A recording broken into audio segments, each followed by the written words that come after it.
Hello there, where the echoes of ancient skies settle softly over us, and the stories of our planet unfold like a gentle fog rolling in at dusk.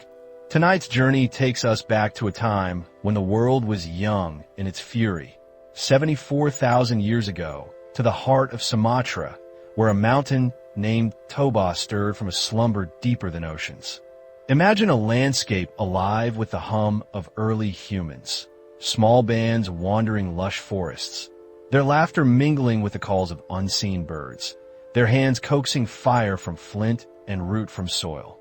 Life was a quiet rhythm then, a dance with the wild that felt eternal. But beneath the earth, pressures have been building for eons, a caldera swelling like a breath held too long. And then, in a roar that shattered the heavens, Toba awoke. This was no ordinary eruption. It was a supereruption, the largest in human history, spewing 2,800 cubic kilometers of ash and rock into the sky, a volume vast enough to bury the entire United States under a meter of debris. The blast wave circled the globe 3 times, flattening forests for hundreds of miles, igniting wildfires that painted the horizon in eternal twilight.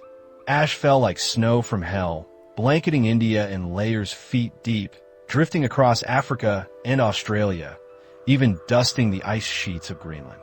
For 6 to 10 years, a volcanic winter gripped the planet.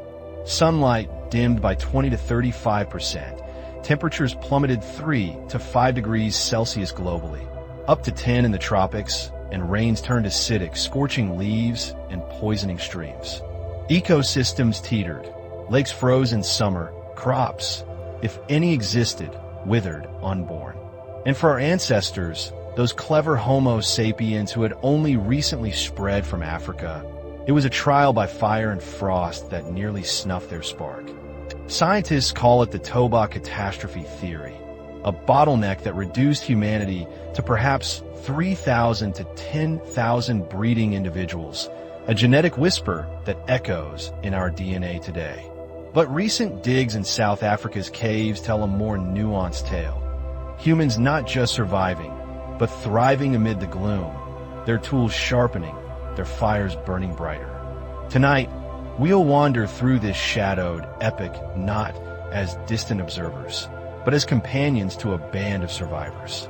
We'll trace the mountain's rage, the endless gray days that followed, and the quiet innovations that pulled humanity from the brink. It's a story of fragility and firelight, of how one eruption's echo forged the cleverness that defines us still.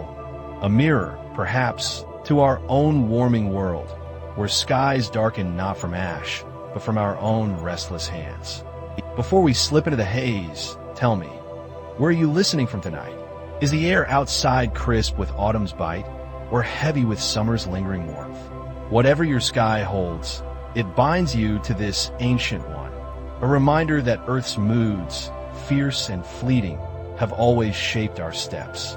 And if this gentle unraveling of time soothes your mind or lulls you toward dreams, a like or subscribe would light a small fire in this quiet corner of the world. No hurry, just a thought to carry like embers in your palm. Now settle in. Let the rhythm of distant drums, the pulse of a volcano long stilled, guide us back. Because what happened at Toba was more than geology's tantrum. It was a forge, hammering humanity into something sharper, more enduring. And it begins, as all great tales do, in a world on the cusp of wonder. The world before the roar.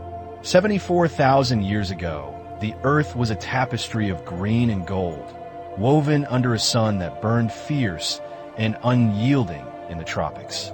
Our story finds its heart in the rainforests of Southeast Asia, but its threads stretch across continents, to the savannas of Africa, where Homo sapiens first kindled their spark, and beyond, to the edges of a world still raw from the last great ice age's retreat. Humans were wanderers then, anatomically modern but culturally nascent, bands of 20 to 50 souls, their skins darkened by equatorial fire, their eyes sharp at the hunter's gaze. They called no place home in the way we do, but they knew the land's whispers, the curve of a river's bend where fish schooled thick the shadow of a baobab where tubers hit sweet and fat. In the lush cradle of what we now call Indonesia, the air hung heavy with the scent of orchids and damp earth. Towering dipterocarp trees stretched skyward, their canopies a cathedral of leaves filtering sunlight into emerald shafts. Below, the forest floor teemed. Proboscis monkeys swung from vines like living pendulums, their honks echoing through the mist. Herds of anoas, dwarf buffalo with horns like crescent moons, grazed in clearings hacked by wild boar. Birds of paradise flaunted feathers brighter than flame, their dances a courtship older than memory. And threading through it all were the rivers, wide and lazy, their waters chocolate brown with silt, teeming with catfish and prawns that could be speared with a sharpened bamboo. For the people here, let's name our band the Emberkin. After the fires they guarded like secrets. The forest was both cradle and claw. They moved with the seasons, not against them. In the wet months, when monsoons turned paths to rivers, they sheltered in caves honeycombed into limestone cliffs, their roofs dripping like impatient tears. Women gathered sago palms, pounding the pith in a flour that swelled like clouds when boiled. Men tracked somber deer through the undergrowth, their otlotls, spear throwers carved from antler, humming through the air. Children learned by mimicry, how to knap flint into blades sharp enough to slice hide, how to weave pandanus leaf into baskets that held the weight of a season's harvest. Language was gesture and grunt, laced with clicks and hums that carried meaning across the den of cicadas. But even in this Eden, shadows lurked. The Emberkin knew of the great lake to the north, Toba's caldera, a vast eye of water ringed by mountains that steamed like breath on a cold dawn. Legends, passed in the flicker of firelight, spoke of it as the sleeping mother, fierce in slumber, her belly rumbling with the groans of the deep earth. Elders warned of the old tremors, when the ground shook like a drum and hot springs bubbled up, scalding the unwary. Yet life pressed on. The band numbered perhaps 40. Lyra, the gatherer with hands calloused like bark, her laughter a ripple that eased the men's grim focus. Kale, the hunter whose scars mapped hunts gone wrong, and their kin, a weave of ants, cousins, and wide-eyed young who chase fireflies at dusk. Tools were their talismans. Ochre for body paint, warding off spirits of the night, shells strung into necklaces that sang with each step, and fire, oh fire, their eternal companion. Struck from iron parides or nursed from lightning's kiss, it warded the dark, cooked the yam, and bound them in stories. Around the hearth, under a canopy of stars unobscured by city glow, they shared tales of the star people who fell from the sky, or the river serpent that guarded hidden grottos of crystal. These were not mere fancies. They were maps of the mind, encoding where tubers swelled after rain, or how to read the flight of hornbills for approaching storms. Across the world, kin to the Emberkin fared similarly. In Africa's Rift Valley, bands etched ostrich eggs with geometric grace, their hearts ringed by tools of bone and stone. In the Levant, early experiments with grinding wild grains hinted at futures unborn. Genetic threads tied them all. Mitochondrial Eve, our shared ancestress, her lineage a river flowing from Ethiopia's cradle some 150,000 years prior. Diversity bloomed, skin tones from ebony to amber, languages branching like acacia thorns. Yet vulnerability shadowed them. Megafauna roamed, mammoths in the north, giant sloths in the south, but predators lurked too. Leopards with eyes like embers, pythons coiling silent in the ferns. The Emberkin knew none of this vast web. Their world was the forest's embrace, a 50-kilometer radius of green mystery. They traded whispers with neighboring bands at river confluences, a flint for a honeycomb, a tale for a song. Reproduction was rhythmic, children born in the dry season's calm, when bellies filled easy. Mortality was high, fevers from mosquito bites, wounds festering without poultice, births lost to the night's chill. But resilience was their birthright. When a storm felled a durian tree, its spiky bounty fed the band for weeks.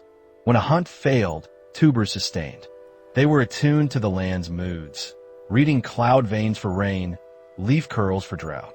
Little did they know, the greatest mood swing brewed beneath Toba's flanks. Magma chambers, vast as lakes, had filled for 1,000,000 years, pressure mounting like a storm unspoken. Fault lines groaned, releasing steam vents that hissed like serpents. Animals fled the slopes, deer bounding south, birds wheeling in panicked flocks. The Emberkin noted the omens, a doe with wide eyes crashing through camp at midnight, the lake's waters churning unnaturally, but dismissed them as the mother's restless dreams. Life flowed on, Lyra teaching her daughter, Mira, to twist vines into snares, Kale etching a new spear point by the fire's glow. It was the dry season's end, when the air thickened with the promise of rain, that the earth betrayed them. A low rumble first, like thunder trapped underground. Birds fell silent. The ground trembled, leaves shivering from branches. The band paused mid-harvest, hands on hips, eyes to the north where Toba loomed hazy on the horizon. Then, a crack, like the world splitting its seams. A plume erupted, black and boiling, clawing the sky to 50 kilometers high. The blast wave hit minutes later, a wind like 1,000 stampedes, flattening trees, hurling boulders the size of huts. Lyra clutched Mira as the forest screamed, branches whipping like lashes. Kale shielded the fire, but embers scattered into the gale. The roar drowned all, deafening, interminable. Ash began to fall, fine as talc, coating tongues with bitterness. The sun vanished behind a veil of gray, the day turning to dusk. Panic rippled through the band. Elders murmuring prayers to the mother, young fleeing toward the river. But there was no escape. The eruption lasted days, then weeks, a fountain of fire vomiting pyroclastic flows that raced 40 kilometers, burying villages in superheated mud. The caldera collapsed, birthing a lake 100 kilometers long, its shores scarred black. Globally, the ash plume girdled the equator, a shroud that lingered for years. For the Emberkin, huddled in a ravine miles south, the true horror unfolded slowly. The initial blast killed dozens, crushed by falls, burned by flows. Survivors, perhaps 20, emerged coughing into a world remade. The forest lay prostrate, trees snapped like twigs, canopy shredded, undergrowth buried under ash drifts. The air reeked of sulfur and char, lungs burning with every breath. Water, once clear, ran gray and acrid, fish floating belly up. Game vanished, frightened into silence or smothered in drifts. This was the supereruption's signature, VI8 on the volcanic explosivity index, dwarfing Vesuvius or Krakatoa. Its ejecta, glass shards and crystals, rained across a hemisphere, fertilizing soils and irony while choking life. Ozone depleted, ultraviolet rays pierced the haze, blistering skin and mutating seeds. In India, ash layers meters thick entombed settlements. In Africa, pollen records show grasslands withering to dust. Temperatures crashed. Models suggest a nuclear winter analog. Sunlight halved, photosynthesis stalled. For 6 years, the globe cooled. Monsoons failed. Droughts scorched the cradle of humanity. The Emberkin staggered on. Lyra, her arm gashed by flying rock, bound it with moss and vine. Kale scavenged flint from the rubble, his hands trembling. They rationed the last tubers, boiling them in a gourd over a nursed flame, their one light in the gloom. Nights were endless, the sky a leaden dome unbroken by stars. Whispers of the dead haunted them. The mother wakes angry, an elder croaked. Mira, wide-eyed, clutched a charred monkey paw, talisman against the dark. Word of the cataclysm spread slowly, carried by refugees fleeing south. Bands merged in desperation, sharing meager stores. But isolation amplified the toll. In Southeast Asia, proximate to the blast, populations cratered, wiped clean by flows and famine. Globally, The genetic record hints at the squeeze. Mitochondrial DNA diversity plummets around this time, a bottleneck compressing humanity's lineage to a thread.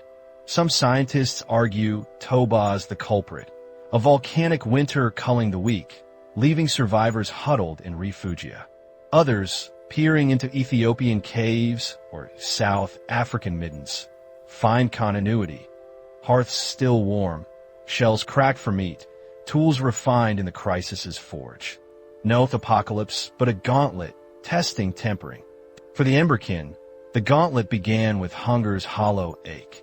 Ash-smothered streams, poisoning fish, leaves curled black under acid rain. Fruit trees, once laden, stood barren, their sap turned to sludge. The band foraged deeper. Grubs from rotting logs, ferns unfurling bitter under the gray. Lyra innovated first, a paste of ashmix sago, baked into flatbreads that stuck to ribs but sustained. Kale's hunts yielded little, a scrawny anoa, its flesh tough as leather. They chewed it slow, bones boiled for broth that tasted of earth. Disease followed famine. Coughs racked the young, skin itched raw under UV's bite. An elder succumbed first, her breath a rattle in the ash-choked air. They buried her under a cairn of stones, singing a dirge that blended grief and plea. Mother, sleep again. Let sun return. Numbers dwindled to 15, then 12, a microcosm of the global pinch. Yet in this forge, sparks flew. Mira, Lyra's shadow, learned to nap finer blades, her small hands steady where adults faltered. They traded with stragglers, a necklace for tubers, a song for shelter. Months blurred into a monochrome haze. The volcanic winter deepened. Models paint a world starved of light. Phytoplankton crashing, food chains unraveling. In the tropics, where heat once ruled, frost nipped at dawn, killing seedlings before they dreamed.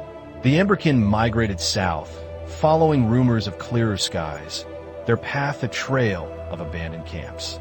Rivers, clogged with silt, forced detours through mangrove thickets where crocodiles lurked, eyes gleaming like coals. One dawn, as ash sifted like ghost snow, Kale crested a ridge and beheld the lake. Toba Scar, steaming and vast, its waters ink black under the pall. She weeps, he murmured. The band skirted it warily, fishing its edges for blind cave fish, their flesh pale and flavorless. Here, isolation broke.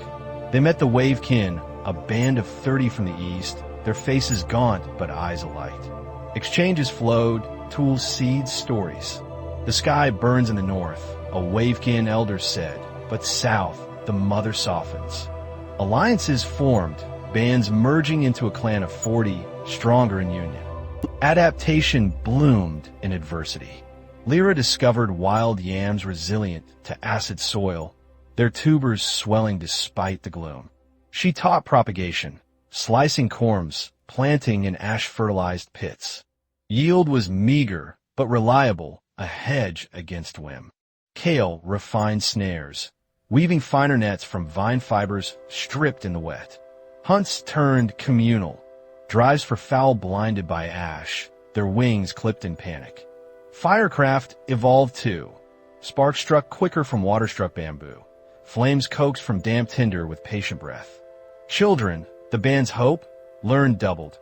Mira etching maps in clay. Rivers, ridges, yam groves, preserving knowledge against loss. Songs lengthened, verses encoding survival. Ash falls, but root holds. Gray sky, but fire warms. Rituals deepened. Ochre circles drawn around hearths, invoking sun's return. In these circles, they danced slow, swaying steps mimicking wine through leaves, a defiance of the dark. Yet toll mounted. A fever swept the clan, claiming 3 young. Lyra, tending the sick with feverfew poultices, wept silent tears into the night. Why does mother rage? Mira asked, her voice small. Lyra held her close, the child's warmth a talisman. To teach us bend, not break, she whispered. In truth, the why eluded them. Toba's rage was blind. Magma's ancient grudge, plate tectonics grind. but in enduring, they wove meaning. Years ground on. The winter peaked. Third year, sunlight a rumor, temperatures dipping to frost in the lowlands. Ecosystems reeled. Monkeys starved, their bones littering clearings. Insects, once plague, dwindled to ghosts. The clan subsisted on 1,200 calories a day, bodies lean as reeds. Geneticists later would scan this shadow. A bottleneck, diversity slashed, alleles lost like stars behind cloud. Survivors carried a leaner code, perhaps heightened immunity, thriftier metabolisms, traits etched in crisis. But not all perished. In Africa's south, at Pinnacle Point, evidence endures, shellfish middens piled high, hearts layered with ash-kissed bones, tools refined to delicacy. There, humans harvested kelp in UV haze, roasted tubers in sealed pits, innovating heat-retaining tech that birthed modern cooking. Refugia, coastal caves, river oases, shielded pockets, where bands not only survived but painted ochre on walls, symbols of persistence. Toba culled, but did not conquer. The bottleneck, if real, was regional, not total. For the Emberkin, year 4 brought fracture. Scouts returned with tales of green fringes south, monsoons stirring, leaves uncurling. The clan split, elders southbound, young holding the ravine. Lyra chose the old ground, guarding yam plots.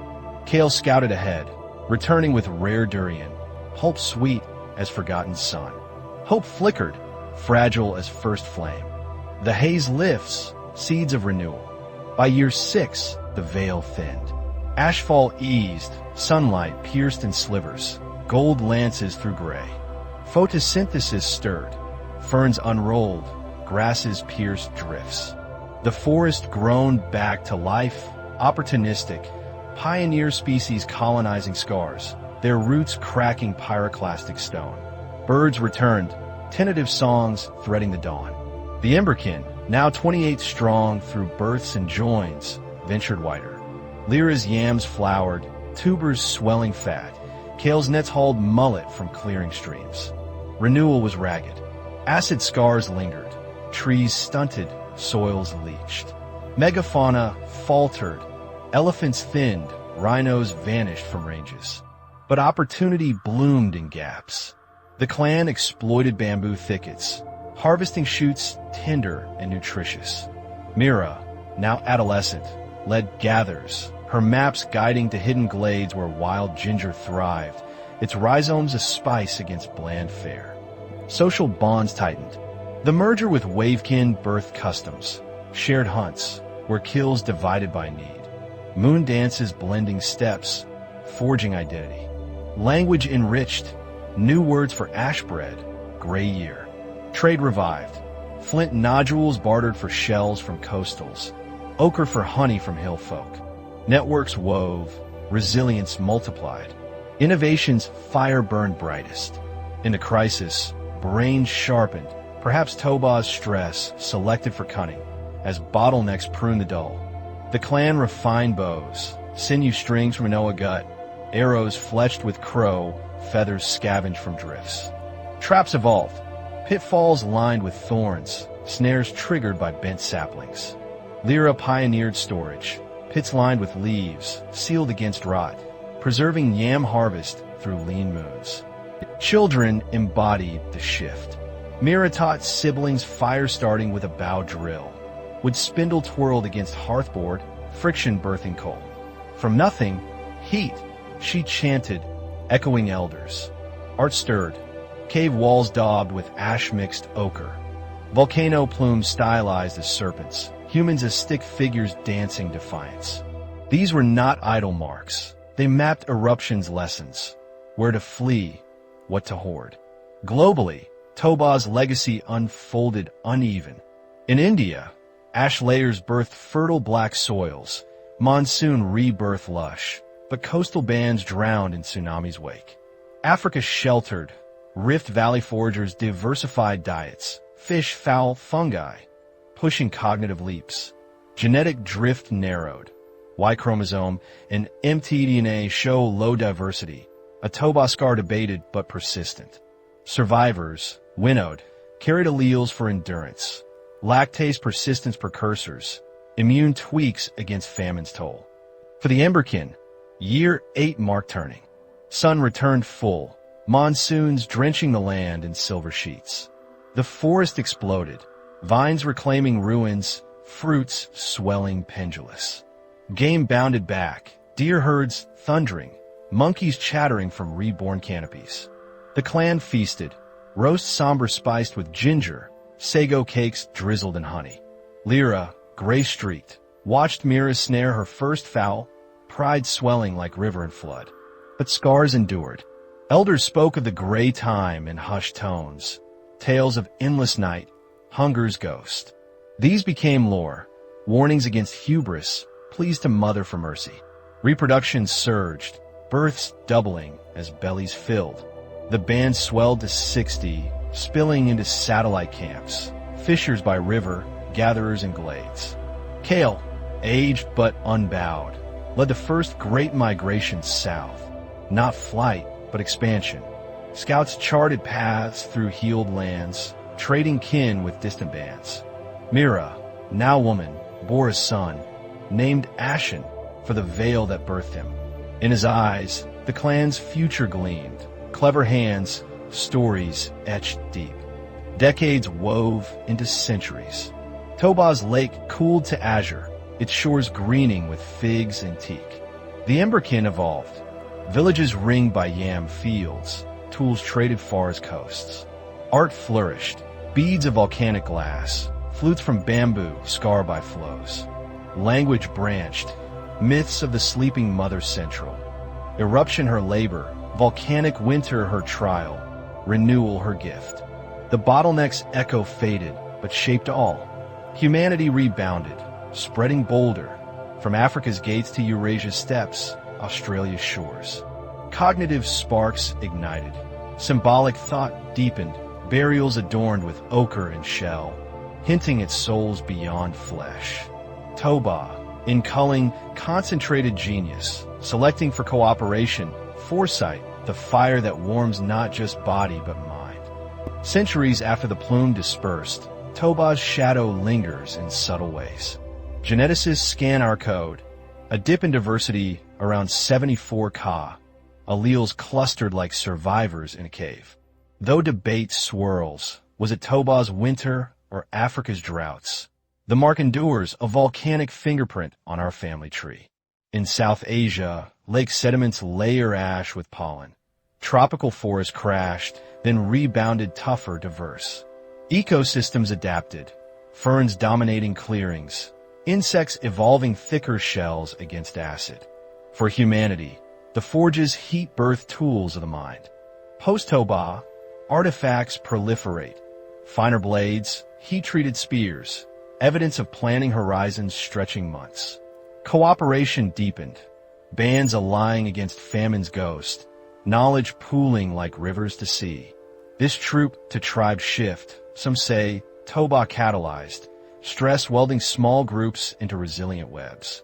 Today, Toba's caldera cradles a lake serene as glass, its islands mist-shrouded. Tourists bode its depths, unaware of the roar below. Samasir, the largest isle, hums with Batak villages, descendants, perhaps, of those who fled the flows. Their gongs ring in rituals echoing ancient pleas, harmony with earth, respect for her moods. And in our time, Toba mirrors our peril. Supervolcanos slumber still, Yellowstone, Taupo, capable of VI8 echoes. But our winter brews from carbon, not caldera, skies veiling in greenhouse haze, temperatures climbing inverse to Toba's chill. Bottlenecks loom, not genetic but societal, migrations from flooded coasts, famines from failed monsoons. Yet the Emberkin's lesson endures. Adapt, innovate, endure. In crisis, plant seeds, not just a crop but cleverness. As the volcanic winter of 74,000 years ago fades into geologic song, we see not end, but beginning. The Emberkin, their kin across seas, did not merely survive Toba's rage. They transmuted it, ash to soil, loss to legacy. Lyra's yams fed generations. Kale's bows hunted new horizons. Myra's maps charted unknown stars. From Bottleneck's throat, humanity emerged leaner, wiser, bound by shared scar. Tonight, as you drift towards sleep, imagine their fire, small against the gray, but unquenched. Earth's rhythms, eruption and renewal, continue. We, their heirs, carry the ember. Guard it well.